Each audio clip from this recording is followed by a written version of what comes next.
வணக்கம். குழந்தைகளுக்கு ஏற்படும் ஊட்டச்சத்து குறைபாடு பற்றி பெற்றோருக்கு ஏற்படுத்த வேண்டிய விழிப்புணர்வு பற்றிய ஒரு வீடியோ தாங்க இது. இந்த வீடியோவை முழுவதுமாக பார்த்து பயன்பெறுங்கள். நம்ம சேனலை இதுவரைக்கும் நீங்கள் சப்ஸ்கிரைப் பண்ணாமல் இருந்தீங்கன்னா ப்ளீஸ் ஃப்ரெண்ட் இப்போ சப்ஸ்கிரைப் பண்ணிடுங்க. குழந்தை பிறந்த 1000 நாட்களுக்குள் அதன் மூளையானது 3 பங்கு அளவு வளர்கிறது. இந்த வளர்ச்சிக்கு இரும்பு சத்து, மெக்னீசியம், துத்தநாகம் போன்ற ஊட்டச்சத்துக்கள் அத்தியாவசிய தேவையாக இருக்கின்றது. மூளை வளர்ச்சிக்கும் அதன் செயல்பாட்டுக்கும் அந்த வளர்ச்சியை நிலையாக தக்க வைத்துக் கொள்வதற்கும் இது போன்ற சத்துக்கள் மிகவும் அவசியம். பிறந்த குழந்தைகளுக்கான முதல் உணவும் சரி, முழுமையான உணவும் சரி அதன் தாய்ப்பால் தான்.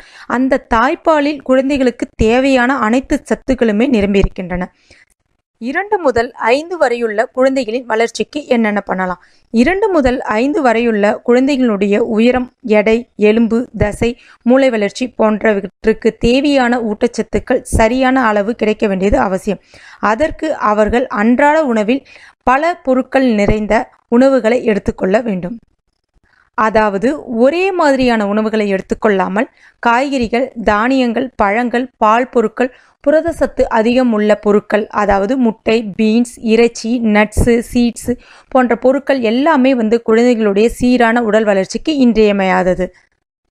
என்கிட்ட ஒரு தாய்மார் கேட்டிருந்தாங்க, என் குழந்தைக்கு 4 வயசாவது, காரம் எடுத்துக்கவே மாட்டா, காரம் சாப்பிடவே மாட்டா, ஏதாவது ஒரு டிப் சொல்லுங்க அப்படின்னு சொல்லிட்டு.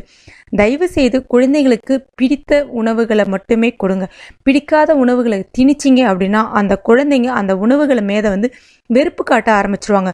ஃபார் எக்ஸாம்பிள்ஸ், கண்ணாடி மாதிரி தான் குழந்தைகளும் கண்ணாடியும் ஒன்று. நம்ம என்ன பண்ணுறோமோ அதை அப்படியே ரிஃப்ளெக்ட் பண்ணும். எந்தவித உணவுமே குழந்தைக்கு கொடுக்கும்பொழுது அன்போட அந்த உணவினுடைய பயனையும் சேர்த்து சொன்னீங்கன்னா அந்த குழந்தைங்க புரிஞ்சிக்க ஆரம்பிக்குங்க.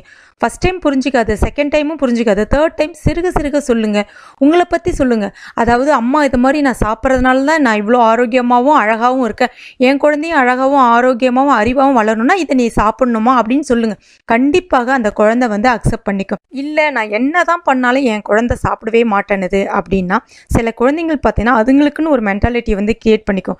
என்னன்னு பார்த்தீங்கன்னா, தனக்கு பிடித்த உணவுப் பொருட்களை மட்டுமே சாப்பிடும் பழக்கமுடைய குழந்தைகளுக்கு அவர்கள் சாப்பிடாமல் தவிர்க்கும் உணவுப் பொருட்களிலிருந்து கிடைக்க வேண்டிய ஊட்டச்சத்துக்கள் பொதுவாகவே சரிவர கிடைக்காம போயிடும். இது போன்ற தவிர்க்கும் உணவுப் பொருட்கள் அந்த குழந்தைகளுக்கு பிடித்த உணவு பதார்த்தங்களோடு செய்து கொடுப்பது அவர்களுடைய பெற்றோரின் கடமை. குறிப்பாக பார்த்தீங்கன்னா சில குழந்தைகளுக்கு டேஸ்டி ஃபுட் பிடிக்கும், ஹெல்தி ஃபுட்டை அவாய்ட் பண்ணுவாங்க. டேஸ்டி ஃபுட்னா பார்த்தீங்கன்னா பீஸா, பர்கரு, அந்த மாதிரி ஜங்க் ஃபுட்ஸ் எல்லாமே விரும்பி சாப்பிடுவாங்க. ஸ்டார்டிங்கில் நீங்கள் வேணால் அந்த ஜங்க் ஃபுட்ஸோட கொஞ்சமாக காரத்தை மிக்ஸ் பண்ணி கொடுத்து பாருங்கள். ஃபார் எக்ஸாம்பிள்ஸ், நூடுல்ஸ் தான் குழந்தைக்கு பிடிக்குது அப்படின்னா நூடுல்ஸை வாங்குங்க. ஆனால் அதில் இருக்கக்கூடிய மசாலாவை அதில் போடாமல் நீங்களாக வீட்டில் இயற்கையான வழியில் செய்த கொஞ்சம் மிளகாய் பொடி, கொஞ்சம் மிளகுத்தூள் போட்டு செஞ்சு கொடுத்து பாருங்கள். குழந்தைங்களுக்கு அதுக்கு பிடிக்க ஆரம்பிச்சிடும். நாளடைவில் காரங்களும் சேர்த்துக்க ஆரம்பிச்சிடும். இல்லை பருப்போட மிளகு அந்த மாதிரி சேர்த்து கொடுங்க, நெய் சேர்த்து கொடுங்க. என் குழந்தை காரம் சாப்பிட மாட்டா, ஸ்வீட் சாப்பிட மாட்டா, புளிப்பு சாப்பிட மாட்டான்னு ஃபீல் பண்ணுறதை விட அந்த குழந்தைக்கு சரிவிகித உணவு அன்றைய நாளுக்கு கிடைக்குதான்னு மட்டுமே ஃபஸ்ட்டு பாருங்கள். நாளடைவில் அதுங்க சிறுக சிறுக சாப்பிட ஆரம்பிக்கும். அதுங்களுக்கு பிடித்த உணவோடு தயவுசெய்து எது அதுங்களுக்கு பிடிக்காதோ அதை லைட்டாக மிக்ஸ் பண்ணி கொடுத்து பழகுங்க.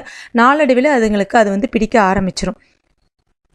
இல்லை பொதுவாகவே என் குழந்தை எந்த விதமான உணவுகளுமே எடுத்துக்க மாட்டா அப்படின்னா கண்டிப்பாக டாக்டருடைய அட்வைஸ் உங்களுக்கு கண்டிப்பாக தேவைங்க.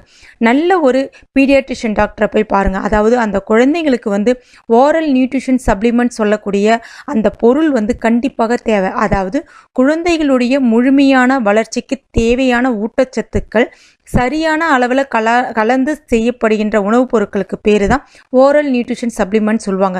இந்த பொருள் திரவ நிலையிலோ அல்ல பொடிகளாவோ கிடைக்கும்.